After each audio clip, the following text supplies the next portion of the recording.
नमस्कार सांग मैंने जय जगन्नाथ आपण समस्त को मो यूट्यूब चैनल रे बहुत सारा स्वागत। एबे तो मार्केट रे बहुत परिमाण रो वेजिटेबल मिलूची आउ से वेजिटेबल को नहीं आज मु तैयारी करछि बिल्कुल रेस्टोरेंट स्टाइल भेज दम बिरयानी। आपण ए बिरयानी टी को घरे बने की खाइबे देखिबे आपण को फील हबो कि आपण को रेस्टोरेंट रे बसिकी भेज दम बिरयानी खाउछंती। तो निहाती भावे भिडियोटी को प्रथम रु शेष पर्यंत देखंतु। तो चलतु एबे भेज बिरयानी बनैबा स्टार्ट करवा। प्रथमे तो गोटे कड़ाई गरम कर से पकई देछि 2 चामच तेल। तेल टिके गरम होगा छाड़ी देइथिली। सेपटे मु पनीर किछि ताको एमती खंड खंड करके काटिक नहीं जाइथिली। पनीर को एमती गोल्डन ब्राउन कलर हवा पर्यंत ताको भाजी नहीं। तापरे सोयाबीन को भी मु भिजेकी रखी देइथिली। आ सोयाबीन को मध्य ताको हल्का गोल्डन ब्राउन कलर हवा पर्यंत मध्य मु भाजी नौची।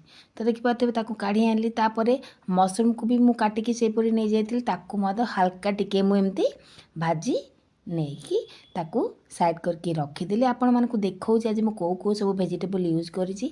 तो मु वेजिटेबल नहीं बीन्स आलू फूलकोबी गाजर कैप्सिकम ता सहित पनीर छतु मशरूम तापर गोटा गरम मसला सब ये सब मसला मु नहीं जाइछि। गोटा गरम मसला रे मु नहीं जाइछि गुजराती शाही जीरा गोलमरीच लवंग जायत्री बड़ इलायच ता सहित नहीं जाइछि आमर अनासी फूल आउ 2टी तेजपत्र। तो ताकू साइड करके सेपटे रखी देछि। एबे गोटे बड़ बासन नहीं आसी सेते सब वेजिटेबल को पकई देछि। ता सहित गोटा गरम मसला को मध्य दे देछि।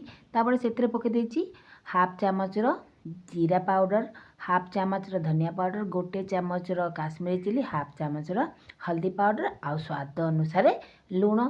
तापर किछि धनिया आउ पुदीना पत्र को काटिकी नहीं देछि। तापर पकई देछि मु भेज बिरयानी मसला ये सब पकई सारा पर एबे मु दे देछि दही। आ दही आपण माने देखि परथेबे एपटे मु गोटे टेबल स्पून ने पूरा फुल 3 टेबल स्पून नहीं जाइछि दही। आ सब बेले मन रखिबे दही बिल्कुल खट्टा यूज करिवेनी फ्रेश दही यूज करिवे। तापरे मु सेतरे पकई देछि तेल। आ तेल आपण पनीपरिया को देखिकी ही यूज करेंगे। तो देखिपे एपटे मु तेल दे दीजिए। आउ जो तेल रे मु पियाज को छाणिकी रखी से तेल ही मु यूज करी दे सारा पर ताकू मु देखो भल से गोड़े नहीं। एबे जो छाणिकी पियाज रखी ताकू एथिरे किछि ऐड करिछि। तापरे गोटे फाଳ लेंबू तार रस एमती मु ऐड कर नहीं। ये सब को देखो दे सारा पर एबे ताकू भल से आउ टिके मिसई दबा। तो सांग माने आपण माने ये रेसिपीटी निश्चिंत निज घरे ट्राए करतु देखिबे बिल्कुल मार्केट पर ही आपण को ये बिरयानी रो टेस्ट लागिबो।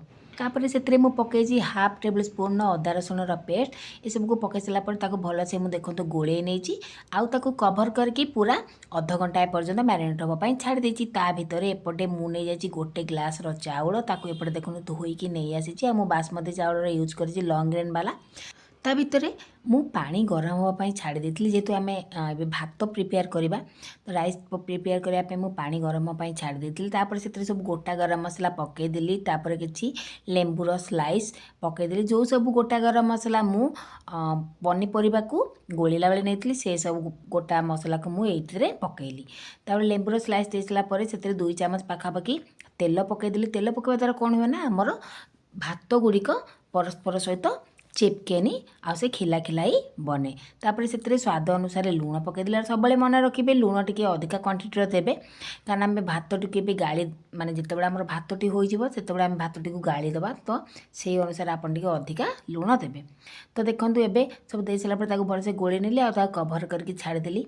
आउ किछि समय पर आपण माने देखिए पानी मध्य गरम हो जाइछि। एबे मु चाउल को ता भितर देदेली। आ दे सारा पर देखो भलसे एमती गोली नेली।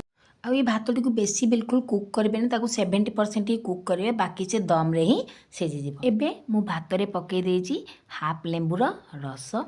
एबे आपण माने चाहिए लेंबू रस को स्किप मध्य करि परिबे।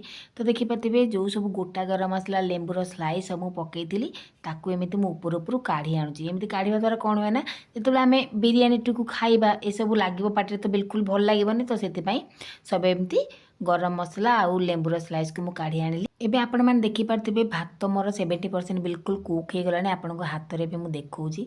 तो ये भली आपण ताकू 70% कुक करिवे। तापरे ताकू एमती आपण छाणी नेबे बा गाड़ी नेबे आपण हिसाब रे आपण जहाँ कोणी पारिबे। तो देखि पाते एपटे मु गोटे छणा नहीं आसी माने स्ट्रेनर नहीं आसी एबे मु सब राइस को ता देहरे देई देबी ता द्वारा कौन हम ना जो एक्सेस पानी थी मध्य बाहरी जीव आ भातटी बिल्कुल चिपचिपा हेबनी। तो सब एमती स्ट्रेनर यूज करेंगे। देखो सब राइस को काढ़ी नहीं एबे से समान कड़े को गरम कर नहीं आउ से जो पनीपरिया को मैरिनेट हाँपाई छाड़ देती ताकू ता भितर दे दे सारा पर सब मन रखिए ताकू बास 5 मिनिट ही आम कुक करवा। जेहेतु आम ए दही दे मैरिनेट करते तो पनीपरिया आमर सीझापी बेस समय लगी न था। तो सब 5 ରୁ 10 मिनिट ही आपड़ एमती कुक करेंगे।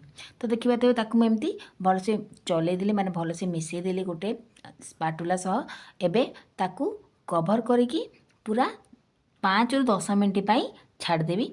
जेपरी पनीपरिया आमर 50 to 60% कुक हो बाकी से दम देला बेले सीझी 10 मिनिट पर आपण मैंने देखिपे पनीपरिया आमर हाफ टू अधिका कुक हो गला। जमी कहती बेसी कुक करें आम दम रे भी से सीझी बेसी सीझी गले बिल्कुल भल लगे से पूरा फिटिज आउ भेज बिरियानी बिल्कुल टेस्टी लगे। एबे चलतु आम दम देदबा। तो दम देवाई मु माने जो राइस को बनई रखी नहीं आसी ऊपर देखो चारिपट को एमती खेले खेले मु राइस को दे दूँ जमी आम दम दिंती ठीक से दम दबा। आपण मैंने चाहिए अल्प किसी पनीपरिया को काढ़ी आनिबे ताकू मझिरे मत लेयरिंग करके दे पारे किंतु मु ताकू एकाथर के सेमिति ही लेयरिंग करी दउची। तो सबू राइस को दे सारा पर तापर किसी कटा धनिया पत्र आ पुदीना पत्र को दे देची आउ ए सब को दे सारा पर तापरे सेथरे मु जो पियाज को छाणी के रखितली ताकू मध्य किछि दे देची।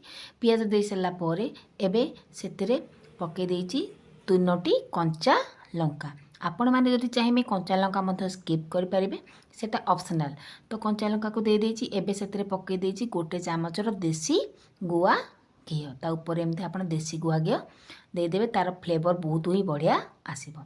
तो दे सारा पर एबे आपण मैंने देखि पार्थिबे मोर लेयरिंग दबा पूरा हो गलानी। पनीपरिया जेहेतु तले अच्छी या पनीपरिया न लगे मु 3 ରୁ 4 चामच पानी एमती देखो चारिपटे आड कर देची। एबे ताकू कवर कर नेची आकू सब मन रखिए ताकू गोटे एमती पात्र रे कवर करेंगे जमीती कि तार चारिपटू स्टीम जीवनी आउे एमती गोटे हेवी जिनस 15 मिनट मुझे पूरा लो आँच दम देती। तापर आउ 15 मिनट गैस ऑफ करी ताकू ठंडा हाँपाई छाड़ी आपण मानक देखौची 15 मिनट ठंडा होला पर आपण माने देखि पारथिबे मोर केते सुंदर भावे भेज बिरियानी बनिकी प्रस्तुत होईची। बिल्कुल खिला खिला बिल्कुल कहा सहित कहीं भी लगी ना बिल्कुल रेस्टोरेंट स्टाइल भेज बिरियानी बनिकी रेडी हो जाए। देखिले तो सांग माने केते सहजरे आमे घरे ही रेस्टोरेंट स्टाइल भेज बिरियानी बनई पारछंती।